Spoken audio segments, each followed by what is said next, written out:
I'm the Rules Girl, and this is Embers of Memory, a cooperative game for 2 players. Warning! This video contains spoilers for the Throne of Glass series by Sarah J. Maas.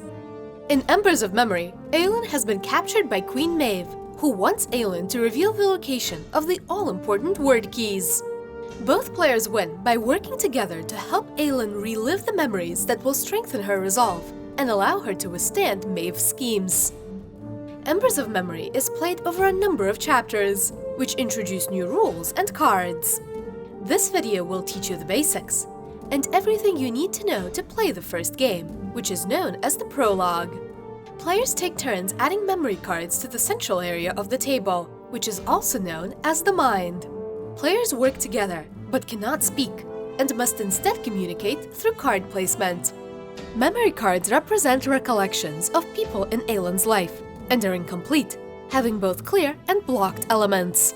Each memory card also belongs to one of 5 suits, and has a strength number. In the first part of the prologue, you'll do these 3 things. 1. Add a card to the mind.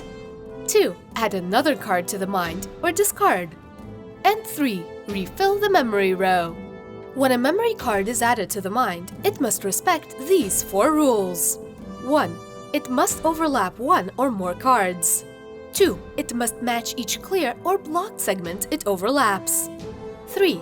It must always overlap at least 1 blocked segment. And 4. All cards must have the same orientation. After adding a card to the mind, you may either add 1 more or discard a card.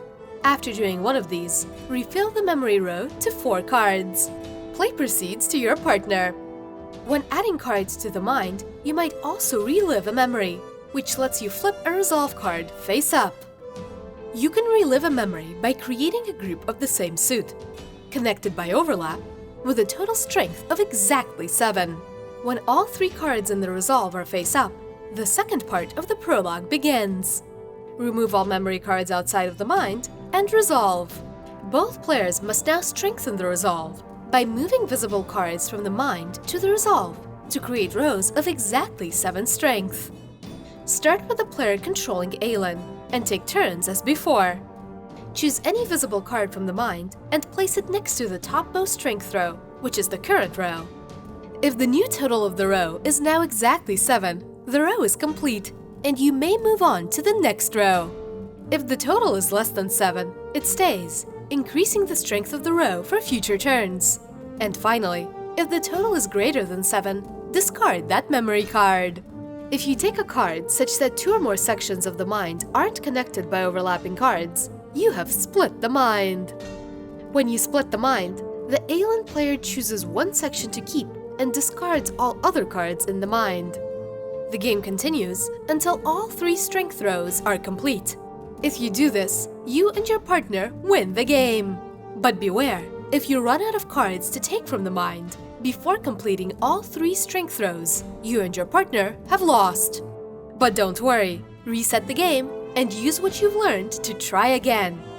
After winning the prologue, open the captivity deck and begin Chapter 1. If you liked Embers of Memory, a Throne of Glass game, check out other games from Osprey Games at ospreygames.co.uk. If you enjoyed this video, consider liking it and subscribing to The Rules Girl for more rules videos.